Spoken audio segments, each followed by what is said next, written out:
check. Welcome to the Ghostwriter Reviews podcast. New poll reveals the worst jobs for honesty and ethics. This is the Next News Network with thenextnewsnetwork.com. Please check that you are subscribed by hitting that red button below and turning on the bell. My name is Elijah Schaefer, the host of the YouTube show Slightly Offensive. I'm filling in for Gary, who's currently traveling, and our story today comes from Rusty Weiss from the Political Insider, who reports a new Gallup poll asking Americans to rank the honesty and ethics of different professions placed journalists and members of Congress low amongst groups such as car salesmen. Sad, because that's me. Well, congressional members actually tied car salespeople with a mere 8% rating, making them pretty high compared to other people. Now, advertising practitioners come in slightly better at 10%. Now, rounding out low. Now to the coronavirus crisis. The latest tally of vaccinations is 3 million doses administered.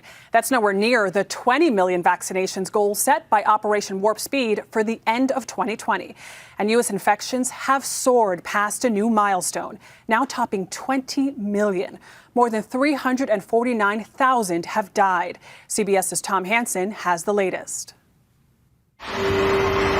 With 2020 behind us, hopes placed in vaccines are already plagued by confusion and long lines. Vaccine distribution has been anything but warp speed in several states. In Jacksonville, Joan Tischer camped at her car overnight to make sure she was one of 600 people to get the first shot. It's better. A dangerous New Year's storm bringing snow, ice, and rain to millions of Americans and creating some really dicey travel conditions in some cities. Oklahoma seeing record-breaking snowfall. Up to 10 inches of snow fell east of Oklahoma City. The conditions turning roads into sheets of ice across the Midwest, creating just a nightmare for drivers. And the storm is now hitting the Northeast and threatening travel plans. This weekend, hundreds of flights have already been canceled or delayed. And Sunday is expected to be the busiest travel day since the pandemic began. ABC's Trevor Ault is at LaGuardia Airport with how the weather could snarl the return home for many people. Trevor, good morning.